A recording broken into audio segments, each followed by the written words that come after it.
Welcome to On the Bench on Friday afternoon. I'm going to be your host here for this one today. I'm Chris Need, joined by Colby Crawford. Brett Nevitt's going to join us a bit later to talk some baseball since they're in the portal currently. Before we jump into this, first things first, I want to tell you can get 60% off annually at Knowles247.com for a limited time. That's $467 a month for a year. Great deal. It's there. If you need any help finding it, feel free to reach out to us. You can DM us on Twitter. You can message us on Twitter. You can message us on the site. Whatever you need to do, we can help you. And before we get into talking about commitments, camp, guys that are in this weekend for official visits, some other stuff in that world, as well as baseball and softball. Real quick, we're brought to you by Chattanooga Whiskey. If you've ever listened to this before, you know how big of a believer we are in that product. Very good stuff. I'm a fan of just kind of the old fashioned with them. I think they do a great job. Also, their anniversary bottle is very, very good. I usually try to pick one of those up when I have the ability to be at a liquor store when they come out. So, but they also have a bunch of flavored stuff that, like, I know Zach's always been a fan of. Brendan's a fan of. That's not really my cup of tea, for lack of a better term, but good stuff. And then the Turner Group. Colby, are you fully prepared for the Turner Group? No, I'm stoked on the Turner Group. So Turner Group, great people, Central Florida. I like to always say follow them on Instagram. I think they do a phenomenal job of kind of showing how they operate, what they do, how they're boutique friendly, but yet they feel big in the sense of getting things done. You know, we've had multiple people now purchase houses through them who we were sort of the recommendation. We obviously appreciate that. Very happy for them. Hope it was a great experience for all, has seemed to be for everybody. And we have personal experience with the Turner Group and dealing with them, both in just home buying and selling questions, as well as actually the experience of a transaction. Great people. If you need any help getting directions to them, again, feel free to reach out. You can reach out to me, Colby, Brendan, any of us. But yeah, Turner Group, great people. All right, so let's get into it. We're in the middle of June. What were we going to say, boss man? No, I was just saying, let's get into it. Middle of June, FSU's on a bit of a run here for commitments. They've added, I believe it's 4 in 2027 here in the last week, 1 in 2028. Also had 1 depart the class in 2027. So we're going to touch on all of that. Last weekend obviously began, and last time we joined you, we talked about Jernard Albright, a 3-star linebacker, according to 24/7. I believe he's 4-star in the composite. He's right there on that, in and out sort of portion of the rankings as far as 3-star, 4-star. Flipped from South Carolina to Florida State on Sunday. He was a bit of a surprise visitor for them last weekend. Very good get. Also sort of set a theme for what book ended this past week as far as linebacker recruiting. They added 2. They lost 1. Yeah. I think they came out for the better with it. The first one that we haven't talked about, if I recall correctly, is Jaden Miles, running back from Louisiana. FSU added him on Monday. They beat out directly Ohio State, who he most recently officially visited. He was also considering going to see LSU as well as some others. Miles, FSU was his first offer, long-term guy. He's from Baton Rouge Catholic. Gabe Fertitta, who was on the FSU staff back when they offered and now is again on the FSU staff 2 different times at FSU. Played a big role in Jaden Miles in the sense of he was the guy that kind of first recognized him. I think that offer being from Mike Norvell and company early on always had lasting power with Jaden Miles. And then here recently, since basically December, January, Cam Martin's taken over that recruitment for FSU and done a very good job. Colby, talk a bit about Jaden, what you think of his ability and his skill and just what you've learned about him, but coming off his official when he visited in late May to FSU and then leading up to the actual commitment there on Monday. Yeah, I think it's a great get. He's a great back, a little bit taller, right, in that 6'2" range. And when you look at what Florida State is probably looking for this class, they've tripped a couple running backs. Marquise Fennell's another one where we've discussed on this show at length, a more different kind of scat back, can line up at receiver, not that big true tail halfback prototype. And I think Jaden Miles is that. He's a little bit taller at 6'2", but has good burst, good ability to hit the hole. And you've seen that show up on tape. I think a really great eval by Gabe Fertitta, as you mentioned there, on a couple stints. But I think a great eval, and to get him in here, I know big competition down the stretch from Ohio State. LSU was kind of looming. They were looking at a couple options there at running back, but I think a good get. And if for all that Florida State has been able to do, or lack thereof, maybe on the recruiting trail in recent cycles, I think they've brought in some pretty good running backs. So I think they added another nice one to the stable. Yeah, he had nearly 1,700 all-purpose yards last season and 24 touchdowns as a junior. So kind of speaks to his ability to do a bit of everything. And that's the other thing I was about to say. Like, I don't even want to be remiss without mentioning he can also catch passes out of the backfield as well. I know we've highlighted that with Fennell and some other backs, but he also kind of flashed that on tape as well. So he can really kind of do it all. I know he did some return game stuff for them, but a really nice get. You talk about that first official visit weekend, they tripped 5 guys. And to come out with him, I know, he went to Ohio State, was waiting on some others, but to get him sealed and delivered here halfway through June, I think that's really big for the class. Yeah, no, there'll probably be a point in his recruitment where if LSU has something go different with the running back recruiting, they might circle back. So, that's something you might have to sweat down the stretch. But he is a guy that he sort of chose FSU. It was pretty clear he was going to choose FSU before he even went to Ohio State. Ohio State does have one back that's ahead of him on their board from what we understand. Yes. I think they're willing to play the waiting game. So, again, another one you might have to circle back on. But, yeah, Miles, talented kid, someone that FSU has liked since 2024. That's a long-term recruitment that they want out. Also, I think they want 2 backs in this class. I think they want one that is viewed as sort of a bigger back, physically speaking. Jaden fits that. You brought up Marquise Fennell, who was here this past weekend for an official. He hasn't publicly committed. He's set on a date to commit, but it definitely is trending in FSU's direction. And to me, Fennell is the offensive athlete that you bring in at running back. Not to say Miles can't do some of that stuff, but Fennell is very much that guy. He does a little bit of everything. He reminds me of like a Lawrence Toafili, Jalen Lucas, that kind of role in the FSU offense. So that will be a nice 1-2 punch if they do ultimately finish up with that. Next commitment was Sean Green on Tuesday, Kingsland, Georgia, Camden County kid, 4-star wide receiver FSU had been on for an extremely long time, really dating back to his junior day visit in January. That's been FSU or Georgia. He visited Georgia officially before visiting FSU officially this past weekend. He ultimately went ahead and committed to FSU. From what I understand, he committed on the visit. And in fact, Sean Green ended up back on campus on Wednesday because he participated in 7-on-7 with his team. Green's a talented kid. I don't love just calling a kid a slot receiver, but he is, from like a body type and a skill type, what you view as a slot. Now, I think he can do a multitude of things for them and probably will, but I think he fits the idea of a slot. He's not necessarily that big outside receiver that they also, I think, want in this class. But yeah, good win over Georgia. Georgia wanted him. I don't know how much they financially were pursuing it because they had multiple options at the position, but they didn't just wave the white flag and let him walk. He is somebody that they pursued till the end when he committed to FSU. But I think he felt more of a commodity for FSU in the sense of a priority, somebody that they view as a 1A type, while at Georgia, he was just not a receiver in the room, maybe. But yeah, Sean Green's a kid that Tim Harris Jr. has liked a very long time. FSU's liked for a very long time. FSU did a very good job, effective job of recruiting him. And he was up front. He talked to Brendan leading up to the visit about how ultimately it was going to kind of come down to that financial discussion. And he came out of the visit very clearly satisfied with what that discussion resulted in. Yeah, and I thought he was pretty upfront. Talked with him at 7-on-7. Had a nice showing there with Camden County.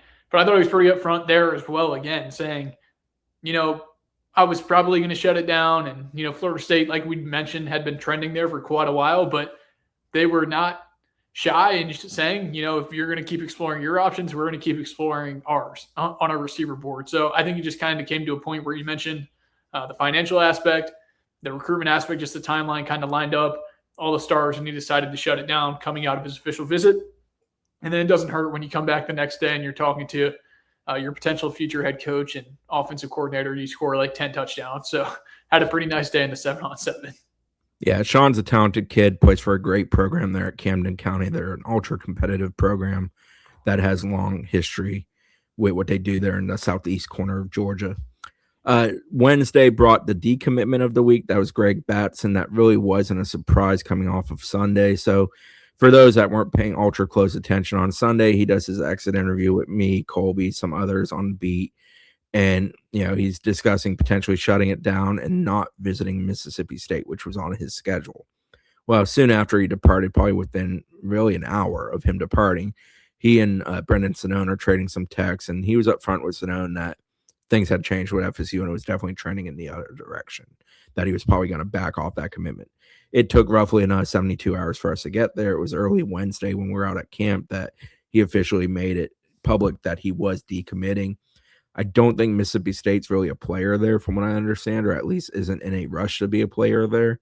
They're not bringing him in this weekend as far as I know. I don't know if they will next weekend. At one point I heard UCF brought up. I don't know if that's the case with him.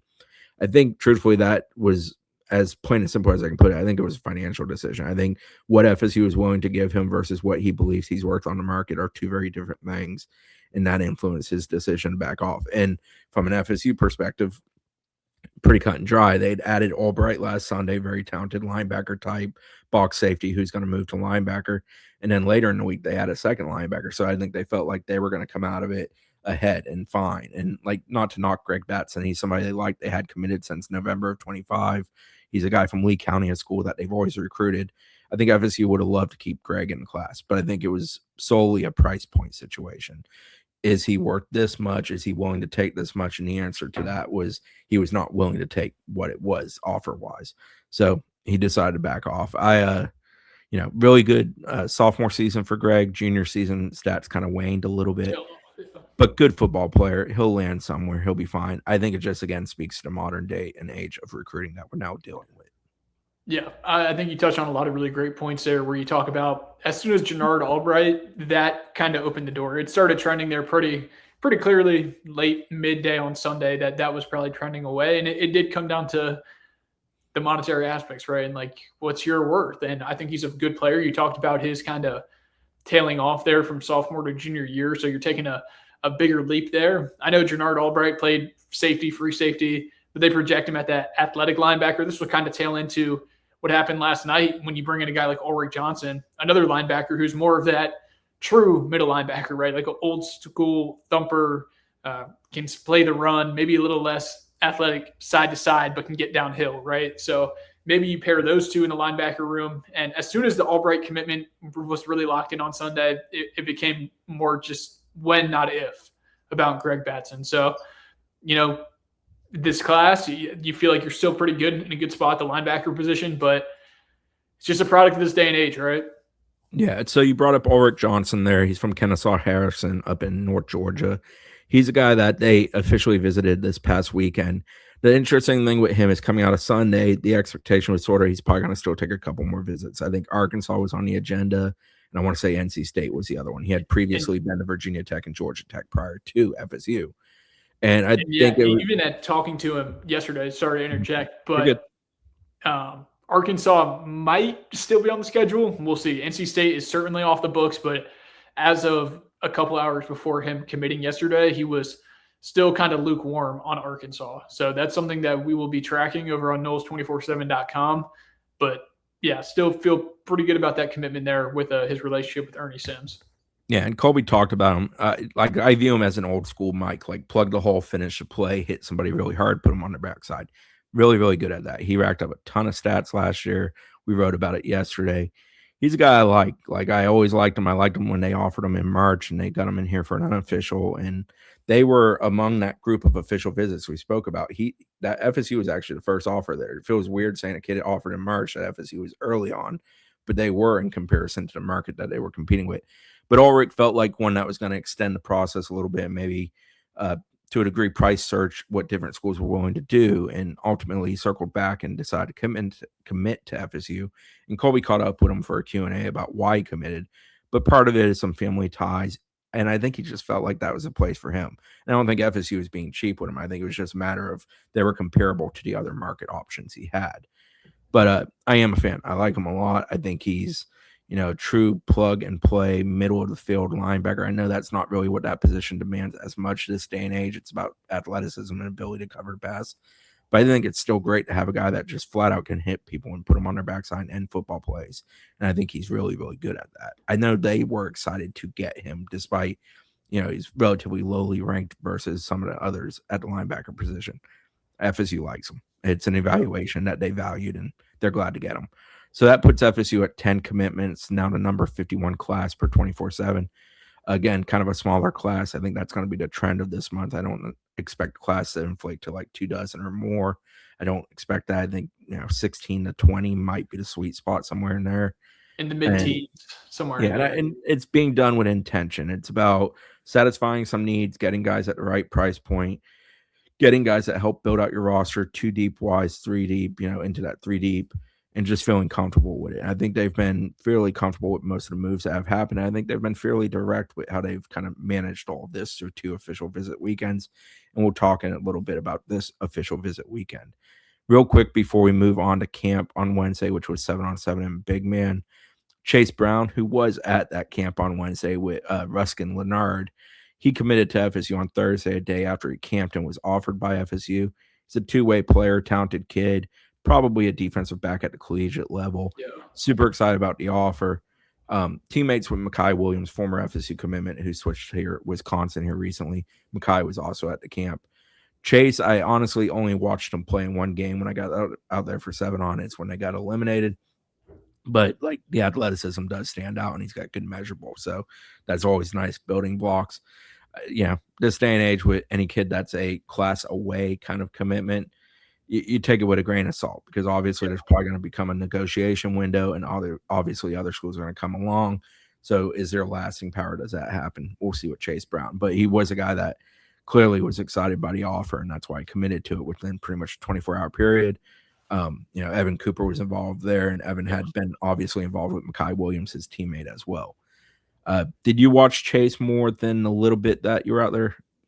I saw him for the one game too, and you can definitely see, the excitement. It pops off the page, off the field. And you saw Evan Cooper spending time with him. You talked about his relationship with Mekhi Williams, but I mean, he really is kind of athletic, even when you cut on his tape playing wide receiver as well.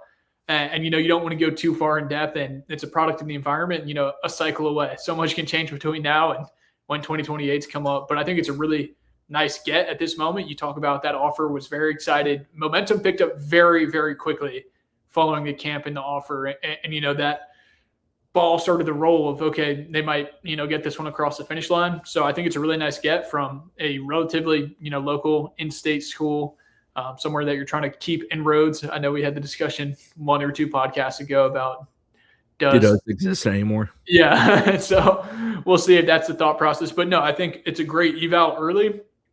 I know other schools were involved. I believe LSU, UNC, a couple of those other offers. So there was already some big blue chip. There was another one in there in the mix there as well. I think Maryland had already offered. So I'm sure there will be more suitors coming along as he, continues on the camp circuit and into his junior year. But a nice get here early for Evan Cooper, Mike Norvell, and Seminole staff. So FSU did host a big man camp and a 7-on-7 camp simultaneously on Wednesday. Big man camps filled up with a lot of the linemen, O-line, and D-line from those 7-on-7 teams. FSU had roughly 24 7-on-7 teams at the event. They're high school 7-on-7 teams, not all-star 7-on-7 teams. And then also at the big man camp, you'll have some like basically one-off type kids who come individually. From a 7-on-7 perspective, we've talked about Sean Green being there, talked about Chase being there, talked about Mekhi Williams, former commitment, being there. Real quick on Mekhi, interaction with Mike Norvell and others on the staff, Blue Adams, Evan Cooper, for example. It was very cordial, but Mekhi essentially said the door is shut for now, but he's not going to burn bridges.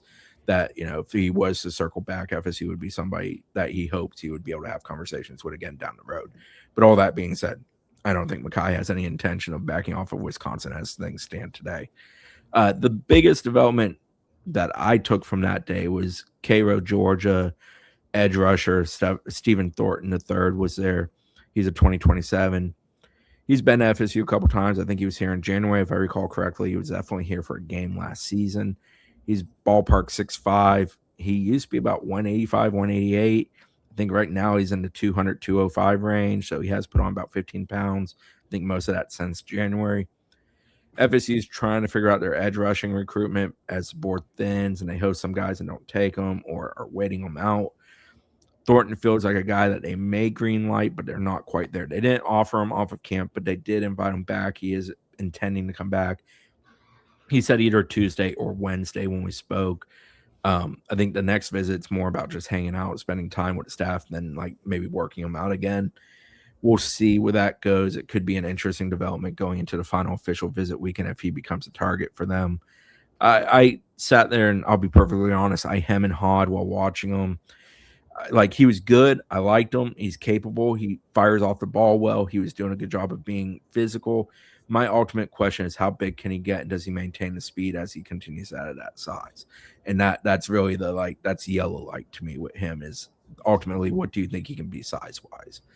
But he is one that's worth keeping a tab on, basically. That I think they use those camps, especially with O-line and D-line, to try to find a few guys that maybe are emerging late or falling through the cracks or whatever it might be, international in some cases, as we saw a few of those type kids fall through here recently. And they're trying to find one or two that, kind of fit. And Thornton's sort of in that discussion for them. Anything else from camp you want to bring up or from 7-on-7? Yeah, I'll get into a couple. If you were kind of sticking on that role, I know a big official visit weekend we'll touch on. You bring in guys like Sam Lejeune, Jackson Hawley. You talk about D-line edge rushers where, if you miss out on maybe some of those other top targets that you've had, you talk about Thornton. You talk about, I believe, Deontay Walker, 27 defensive lineman, who was also in that they like. So, you're kind of keeping tabs for that last June 19th weekend to see where do we need? Do we need to trip these guys? Does our priority list shift? So I think those are some names. Some other 28s, Cooper Martinson from Marist in Atlanta. He looked really impressive, was offered on the spot by Norvell, had a conversation with John Garrett, enjoyed his time with Herb Hand. Chuck Cantor, he took him around, showed him the campus. He had a nice day. Another one, Charlie Pisani from Fort Pierce, Florida. He had another nice day. I know Miami's in the mix there. Auburn's in the mix. I believe he camped there this week as well. He's camping at Notre Dame next week. That's a school he's taken a liking to. But Florida State's in the mix. He said he plans to return in the fall. Obviously, Chase Brown was one that had an offer. Tyrone Miller Jr. from Huguenot High School in Virginia was one that earned an offer from, I believe, Devin Express. Is that how you say that? Yeah, Coach Riz. Yeah. He earned an offer there. Was honestly a really good defensive back that I saw. Had kind of the build of what you want in a 28. He's earned offers. I think the 2 days prior, he camped at South Carolina and Virginia Tech, earned both offers there, has one from SMU, Syracuse, a couple other schools. One to keep an eye on. Michael Penix Jr.'s brother was there, 2029 from Tampa Bay Tech, maybe one to keep an eye on. And then I think those are most of the biggest takeaways from Big Man Camp. Do they trip those 27s that you mentioned in Deontay Walker and Thornton, and then some 28s to kind of keep lukewarm? But 28 feels like a whole lifetime away right now. So on the topic of camps and it like inspiring offers, pursuits, ultimately official visits and commitments, two guys that I can point to from last cycle, from the 26th cycle, would be Luke Francis Jr. He was an international kid, came in, got offered. They set up an immediate OV, came in, committed. All of that happened within a week. So that kind of speaks to what they will do in that setting. Another one would be Judah Daniels. They actually saw him at a satellite camp. I believe it was at FAU in early June last year. That's what got that ball rolling. Ultimately, they land him. He recently enrolled. So those are a couple examples of past experiences where those camp evaluations turn into eventual offers, OVs, and commitments, and now enrollment. Think about Jonathan Toney, even smaller scale. I mean, he's at Memphis right now, but his intention is to visit Florida State next week. So that's one even from this cycle that they brought in. They liked, yeah. And most times it's interactions like with Thornton, for example, from Cairo or Tony. Those are guys that have been here previously. They had verified measurements. They were familiar with them. They kind of got a feel for them as people.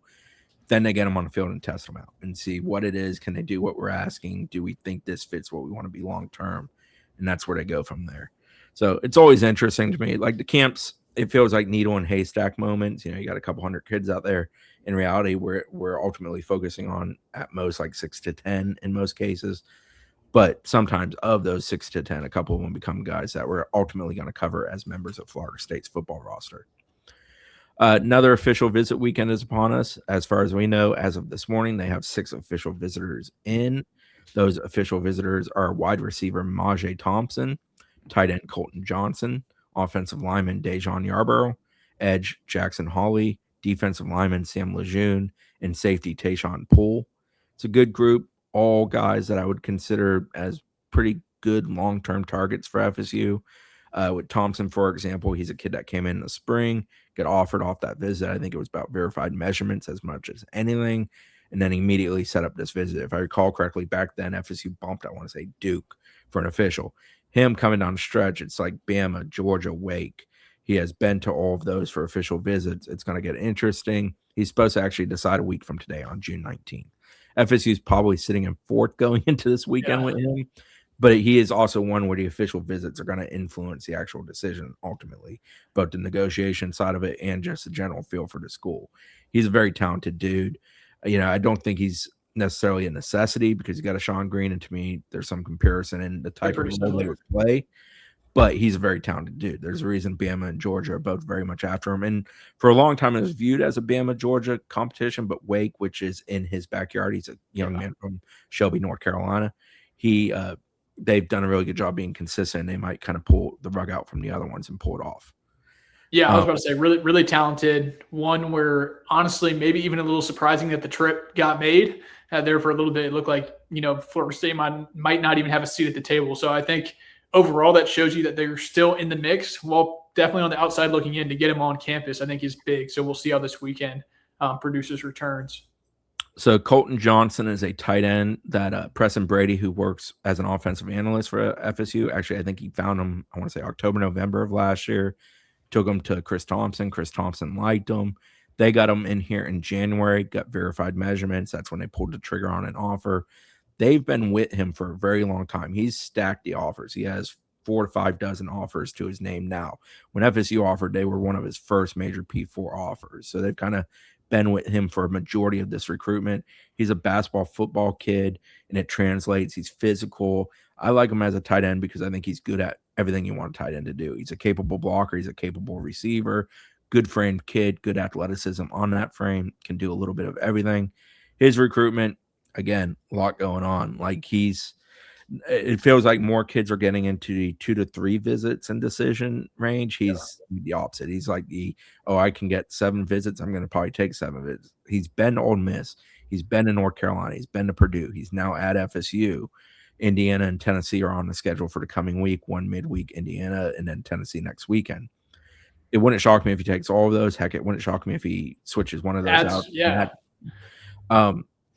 With him, it's a tough read. I don't think Purdue is really in the running. They were one of the schools that he OV'd to. I think Ole Miss might be in the running, but I don't have a great read for it. FSU's got a bit of lasting power, but FSU literally got bumped by Alabama last weekend from him originally, and then he circled back and put FSU back on the schedule. Bama has since added a tight end, so they're not really a contender here anymore. They're one that I think you can excuse from the list, but he did take an OV there. But Colton's an interesting recruitment because most kids this day and age, you hear either because of financials or simply them limiting their visits. That's like you and this other contender. Or in Thompson's case, it's 4 contenders. But with Johnson, it's like a half dozen, and it's a tougher read. It's probably the toughest read that I have on a kid who's taken an official visit to FSU to date. Yeah, I think you really liked Ole Miss that first weekend on May 29th. And then it was looking like that June 5th weekend you mentioned. Florida State had him down, and then you start to hear things like, oh, Alabama's going to trip him. No. And then later on, it's Oregon and Indiana, and then the Oregon trip kind of gets knocked off the list. So it's kind of been up and down. UNC entered late. That wasn't on the books until confirming that this week. So we'll see how it works. Was talking to him when he was at North Carolina, which is how we found out he was at North Carolina. Exactly. So, there was moments like that. Getting him to campus, I think, is really positive for Florida State. They've had a pretty long-standing relationship comparatively to a lot of these other schools. What is he looking for? Purdue, I'm not sure exactly if that kind of matches. I think Florida State is a lot more familiar. If Tennessee gets involved, does the home state school kind of change things up? Is Tennessee going to have a spot for him? There's a whole ton of factors here, but I think this weekend will be really big in that decision-making process. Yeah, he's probably, of the Sunday interviews, the most to learn, the most to glean. Yeah, the most to learn. Probably the third one that I'm most interested in, because there's 2 that we haven't talked about who, from just a pure ability standpoint, are guys that I think can be like headliners in FSU's class. But there's intrigue to it, and it's interesting. Next one is Dejon Yarborough. I like calling him the bouncer because he just looks like the dude that should be tending the door and scaring people off. He's a massive human. Enormous guy. I saw him when he arrived today. I looked at him. I was like, wow, he's bigger than I expected. Yeah, you said he's even bigger than I thought. And when you see somebody listed at 6'4", 345, you're expecting pretty big. And he is a big boy. FSU's competing with Mississippi State, Cal, Washington there. He's been to all of those but Washington. That's scheduled for next week. He's pretty wide open. I referenced on a prior pod, his agent is somebody that FSU's familiar with. They have players on their current roster. They dealt with that agent, so there's familiarity between the 2 parties. He is Herb Hand's dude. Herb's been ultra involved with him. He took a multi-day visit in the spring, which really laid the groundwork for where FSU is. He's probably the best high school O-lineman that, as of right now, FSU has a shot at. Definitely. Sticking on that, him and with Jacob Burns not taking the visit this weekend, as we reported over on Knowles247.com, you have Jonathan Toney next week, and then whatever comes out of camp or in the next week for the guys that you trip at the offensive line position for official visits. So looking semi-bleak, barring some high school senior year evaluations, at least high school recruiting of the offensive line. So, this is a really highly rated prospect. Sounds like he had a nice trip out to Cal. The new staff coming down there. Sounds like he had a good time. And I think this would be a big weekend. The highest rated offensive lineman they've been able to get to campus. We'll see. Pretty wide open, as Chris mentioned. Washington, Cal, kind of all over the place. He lives in Arizona, but he doesn't. Yeah, he's from Minnesota. He's not even from Arizona. Tied down or location's going to play a factor. I think he's really just looking for a home, essentially somewhere that feels right. So I think that'll be another interesting one. But when you look at positionally, they've tripped edge rushers, defensive linemen, linebackers. Obviously, they got the quarterback and Flaherty, but running backs and receivers. But at offensive line, this is a big one to get on campus, and we'll see what else they do at the position. Yeah, and with his recruitment, I've never felt like there's been a pace car as far as the schools. Like I felt like he's invested a lot of times into the ones he's truly looking at. Now he's going to make a decision off of comparing the 4 pros, cons, financial plans, those type of things. He's never felt like a kid where it's like everybody's playing catch up, right? Just to keep it moving. Sam Lejeune, defensive lineman from Poplarville, Mississippi. He's a kid that FSU loves. FSU's been ultra heavily involved in there for a really long time. FSU was, I believe, his first offer, if not his first Power 4. He's been here a bunch. He's been here for games. He's been here for camps. He's camped multiple times with FSU. He's obviously back for an OV. He's been for junior days. He's brought his mom. He's brought different people with him. Like, he's a guy that, recruitment-wise, there's not much else FSU could have done leading to the point of when it gets to the financial discussion with him. His list, funny enough, very similar to Dejan's: FSU, Cal, Washington, Mississippi State. FSU is a final of those 4 visits because he plugged Cal and Washington all into 1 week here this past week and started out at Mississippi State. Sam's a dude. He's a 4-star defensive lineman, ultra disruptive, power lifter, and that shows on his football film, and just really good player. FSU has felt consistently like the pace car in his recruitment. All that being said, I wouldn't crystal ball him at this very moment to definitely end up at FSU. I don't think it's that he's not going to end up there. It's just that I don't think it's a foregone conclusion. Like, I think there's discussions still to be had there that matter. That's where, compared to Dejan, where I don't feel like there is a pace car, I do feel like there is with Sam. And ultimately, neither of them matter in the sense of pace car or no pace car, because it ultimately comes down to that final discussion and does it meet both the financial figure and everything else that they're looking for. And is the school committed in the sense of they want them and they're going to do what it takes to get them? I do think with Sam, FSU is committed to doing what it's going to take to get him. I think he's a guy they prioritize. Yes, 100%. We sound like a broken record. This new age, right? Like, what are you willing to put forward for different prospects? This is one that I think they've had circled. One, a positional need, a positional spot that they're willing to spend on. So I think they're going to definitely slide in on him. Now, you have big suitors. It feels like deja vu with him and Dejan, Yarborough, and where they're visiting, Washington, Cal, all kind of in the mix there. But I think this is a really big weekend. Obviously, they arrive. Mike Norvell has a great relationship with him. Familiar face there. Him and Tony White, he gets out of the car and immediately does a pass rush set to act like he's getting around Tony White. So they have a great relationship, familiar with each other.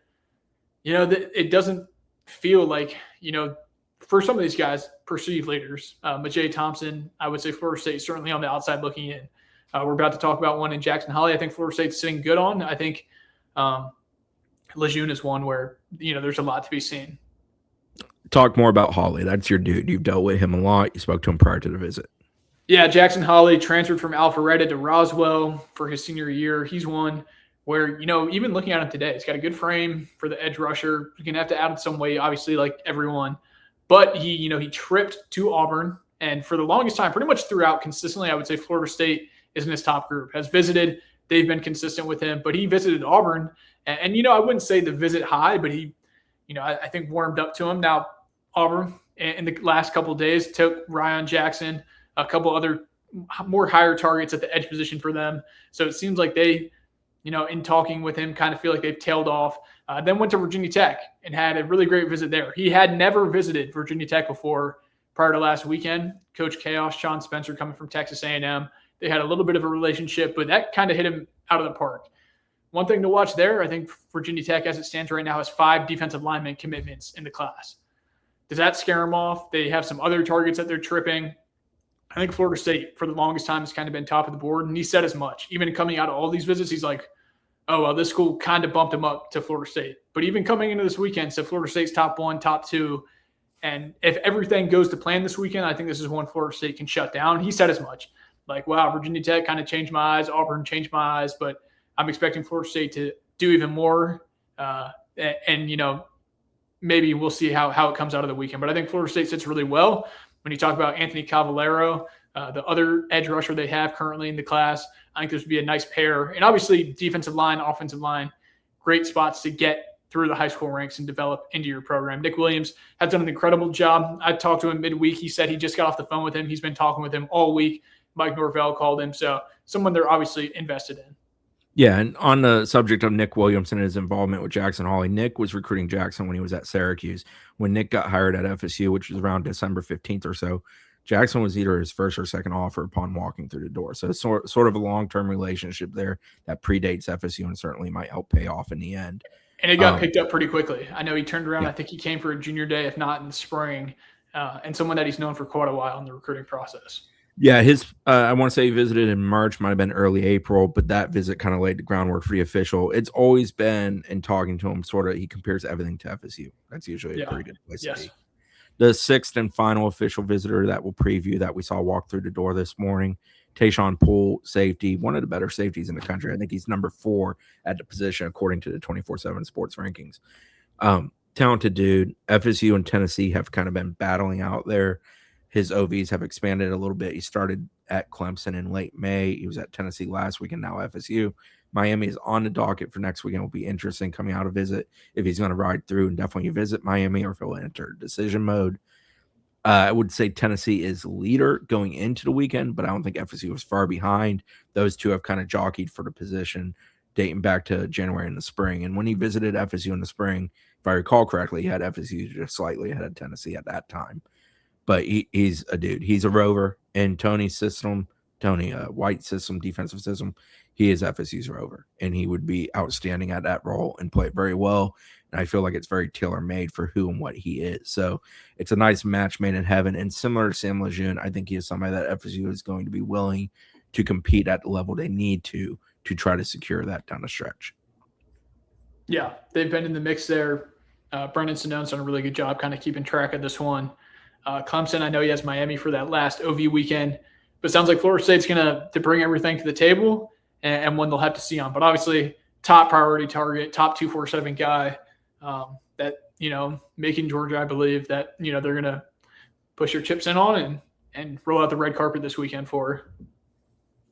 So as Brett works his way in here and I buy him a second, I'm going to reflect on something real quick. FSU has so far hosted, I believe we're at 15 total official visitors. We'll call it 14 because the Fred Ford thing happened very quickly and parted. So of those 14, the first weekend they had 5 and 3 have committed to FSU. One of those was committed prior to the visit, Anthony Cavallero. Antoine Lockett, wide receiver, opted for Georgia Tech over FSU. Coming out of that first weekend, it didn't seem like FSU was pushing for Lockett, that they liked him. He was in consideration. They were definitely keeping it warm, but did not feel like one that they tried to close it out during that weekend. The other one from that weekend is Carlos May. He was at Georgia last weekend, named Georgia as leader. Now this weekend he's at Auburn. I think Auburn's probably been the longest leader in his recruitment before Georgia took the helm. It's probably going to end up being a battle between those two SEC schools. He's also supposed to see Ohio State. FSU loves him, but that's just one where I think if they are going to get a guy like Sam Lejeune, they're probably not budgeting to spend on two individuals like May and Lejeune. And I think they feel better at this point about Lejeune than May. Yes. And then this past weekend, they brought in 10. 5 of those are now committed to FSU. Logan Flaherty, the quarterback, was obviously committed before he walked through the door. So is Dayon Cooper. Interesting one there. Yeah, Cooper is probably the guy of people visiting elsewhere this weekend we're most concerned about. He's at Tennessee. They're open to him playing wide receiver. We've documented that quite well, that FSU wants him as a DB, would lead the door ajar to be a receiver, but he wants to be a receiver. So it's going to be interesting what he ultimately decides to do. Anytime a kid's committed to you and he's still taking OVs, I don't feel very optimistic in this day and age. It's just sort of the way the market plays now. The other ones, Logan Flaherty, obviously already committed to FSU. We talked about Ulrich Johnson, Sean Green, and Gennard Albright all committing to FSU. Among the non-committed in that group is Greg Batson, who backed off of FSU, Jason Lewis and Marquise Fennell, two guys, a defensive lineman and a running back that we feel really, really good about FSU standing with. They're just sticking to dates they had predetermined for announcement. I will say, I feel great about Jason Lewis. Got to get through Syracuse this weekend. I think that's a real visit on the docket for Fennell. I feel very confident for Florida State. Jason Lewis, I do as well. Like I said, put a pick in last week, but got to make it through Syracuse this weekend. And the one other visitor from last weekend is TK Cunningham, a 3-star edge. He's moved around. He's been in South Florida. He's been in Georgia. He's currently in Arizona. Haven't caught up with him. Heard some chatter about Purdue. We'll see if he follows through with that as far as a commitment. He's already been there. But that felt like one kind of like Antoine Lockett where FSU likes him, keeping him warm. But we'll see which way it trends. I'm not convinced that he's sort of greenlit. And then this weekend they have the 6 in that we previewed. I think it's probably fair to say I think they're going to land at least 3 of those 6, and that number could increase. So what I'm getting at is they're basically walking guys through the door for the most part, vast majority of them, not 100%, but probably above 70%, that they are fully committed to trying to acquire and try to get currently. And they've done a pretty good job of hitting at a good rate. Some they're not going to get, probably like Carlos May, for example. But in general, they've done what they're trying to do with what they're walking through the door. It just speaks to sort of their philosophy, their approach, and what they're willing to do. Also, the way they're managing the financials of it all and how they're operating and trying to acquire high school prospects at this point in the recruiting calendar. So, I think that will be interesting. I walking in the weekend, I think Majay Thompson is one who's most likely not to go to FSU. Yeah. And out of those 6, Jackson Hawley is probably the one most likely to go to FSU. And then there's variance between the other 4 that are in here next weekend or this weekend. Next weekend, we currently have down roughly 11 guys. That's going to dwindle. I think it will be probably more like 7 to 10. I expect a few to come off that list. Maybe they add a couple, but I don't think it will be a dramatic difference. Anything else you want to add, Colby, on football recruiting before we move on? No, I think that was a great synopsis. Let's hop into the diamond sports. All right, Brett. Baseball transfer portal. You basically have to field an entirely new team outside of 2 outfielders, most likely, as far as positional players. So far, they've added one that is a positional player and another one who's probably a frontline starter. I'll hand you to Mike, and you can talk about those 2 individuals. And if you want to share, what do you think is some more to come with regards to what they need to do and what they're trying to do with the portal? Yeah, so Jackson McKenzie was the first commit from FAMU, and that was one that made a lot of sense for both sides, I think. He's the brother of Shelby McKenzie, who's on the softball team, and I think is going into her 3rd year with the softball team. And he was at FAMU. He originally started at Mississippi State before spending a year at JUCO. He got a couple starts at Mississippi State. He's a 2-way player, but mostly brought in as a hitter. Hit really well at FAMU last year. I think ended up with 12 home runs and a 1333 OPS in 159 plate appearances, 21.4% strikeout rate. So it's 16.4% walk rate. On the mound, it was a 7.55 ERA in 31 innings as a left-handed pitcher. But there were some things there that I think he might have had some bad batted ball luck. Just, he didn't give up too many extra base hits and, 27 strikeouts, 17 walks. So did walk a decent amount of guys, but not too many, and never hurts to add another left-handed pitcher. That was something where I felt like FSU kind of lacked depth last year. So just being able to add another left-handed hitter. And at the end of the year, Link talked a lot about last year. They were very unbalanced in the lineup. So adding a left-handed bat, even though, McKenzie's probably a DH, I don't really think he's going to play the field too much. He DH'd in 33 of his 36 starts for FAMU. So that's probably telling of, kind of the glove and fielding ability. And some of that too might be because of wanting to be able to use him on the mound as well. But, I think he's going to probably be a left-handed hitting DH for FSU, and one that they hope can put a lot of balls over the right field fence. And it should fit well for them. And it was something that likely, wasn't too expensive for them in the portal these days. FAMU's right field is not friendly. Is that correct? I think so. I think it's pretty big. Yeah. caliber. I'm trying to think. I've been there a couple of times. It's not a very small park. It's pretty decently sized, I think. And the 12 home runs came in only like 36 games he really played. So it's a kind of a limited sample size, but a really good production set in that small sample size. And Caden Suchi, their second commit, was a really, really big commit for them.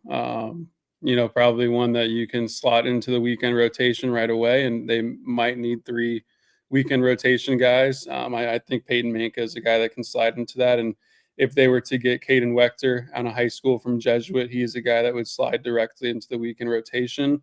I just know there's a lot of MLB teams that are really interested in Caden and would be willing to pay up to the high number that he wants in the draft. So we'll see how that goes. But Suchi, or however you say it, Chris and I were talking about this earlier. I forgot to look it up. Caden Suki is probably how it's said. But he had a really good year at UConn this past year, and he was there for 2 years. And actually, as a freshman, he had worked his way into the weekend rotation as well before getting injured.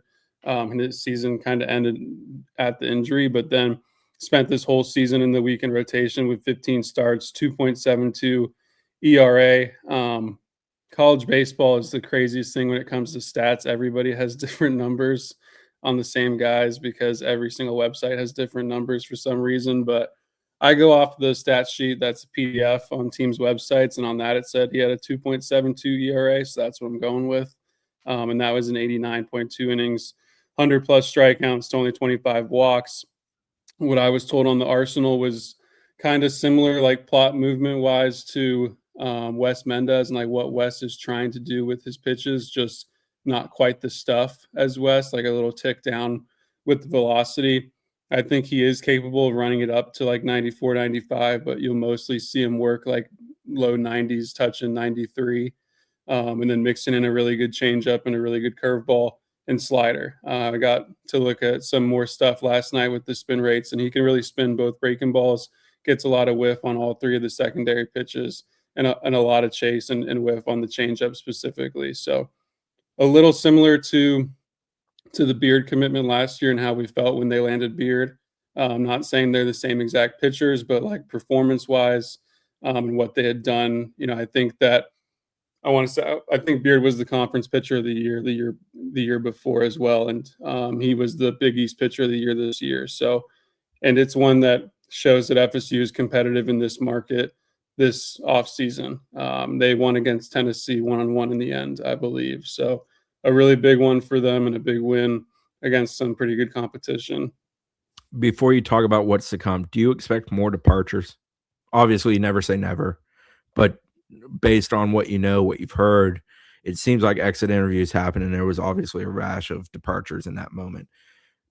I presume you don't expect other departures. Our biggest question probably moving forward is who do we lose to the draft? For example, Manka is a good one. Like Manka did not do much at FSU this past season because of injury, but if I recall correctly, he was good in the Cape last summer.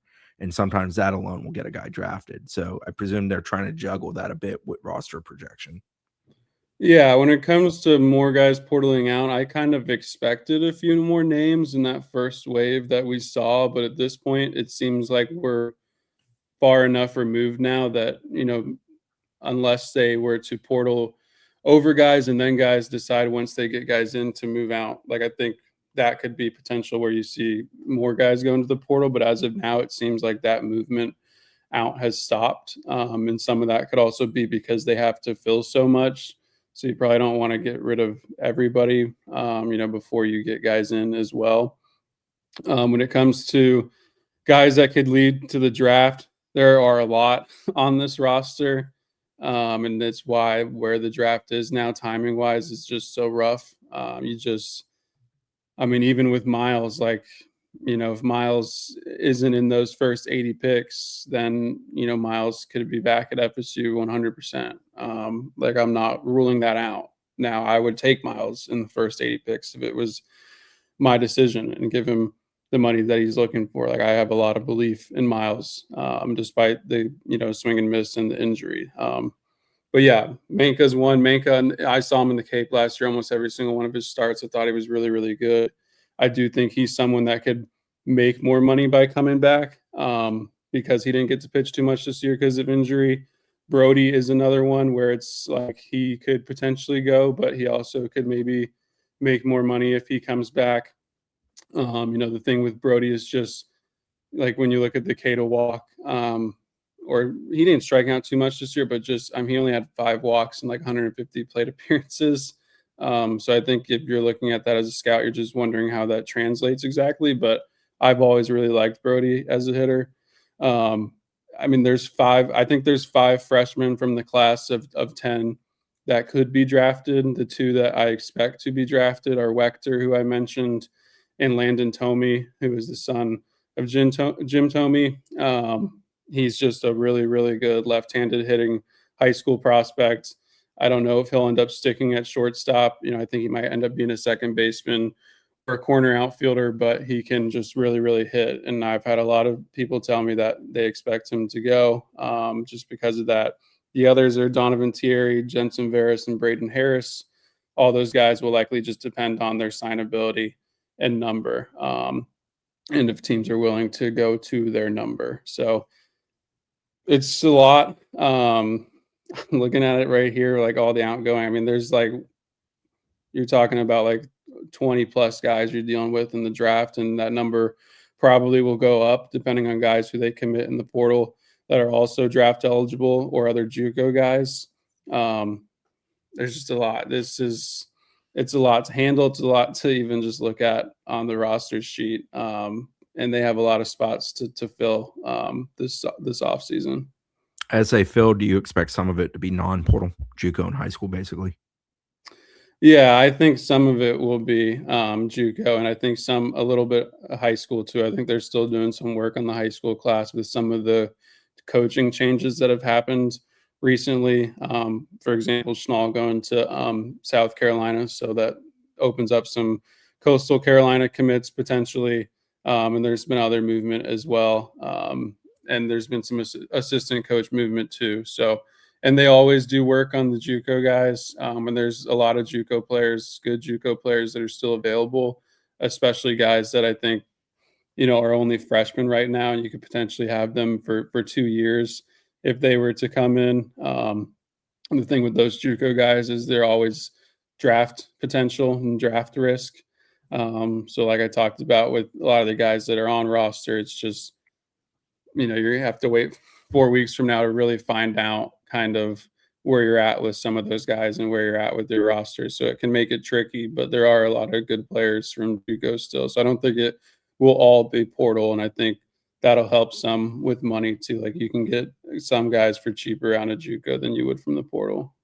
I can remember in the days of 11, Coach Martin Sr. coaching, and of course Martin Jr. being on that staff, them talking about the uncertainty of the draft impacting the roster build.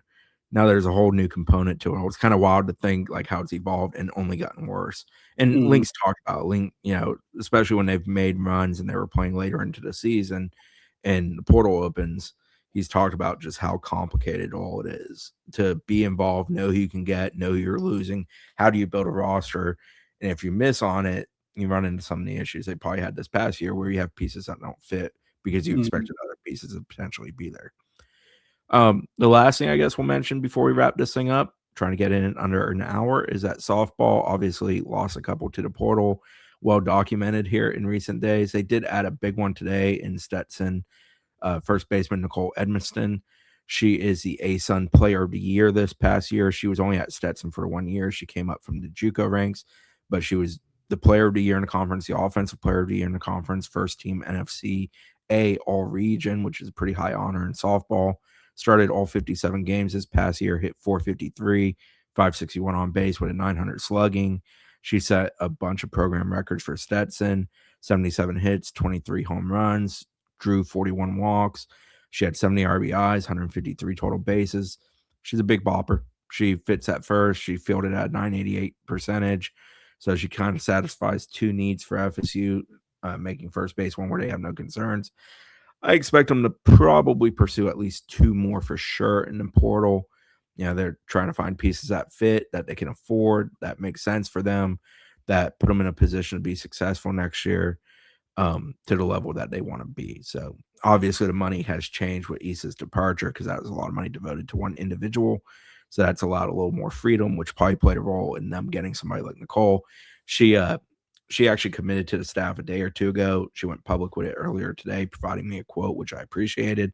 She's enjoying an Italian vacation right now, so I appreciate her taking time with the time difference to send me one over. But yeah, they were very pleased to add that piece. It's a nice starting point for them.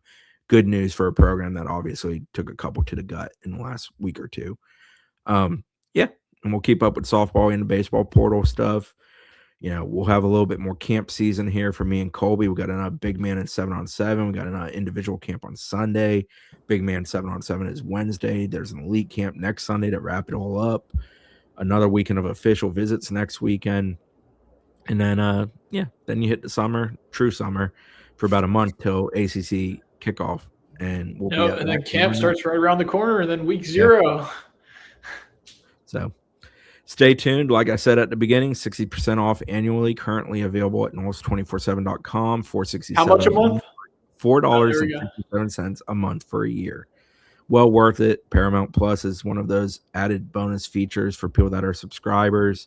Lock it in now. I hear there's a big fight on Sunday that you can get with Paramount Plus. So yeah. So for me, for Colby, for Brett, for Brendan, who's not here, that's it. Have a great weekend. See you Monday.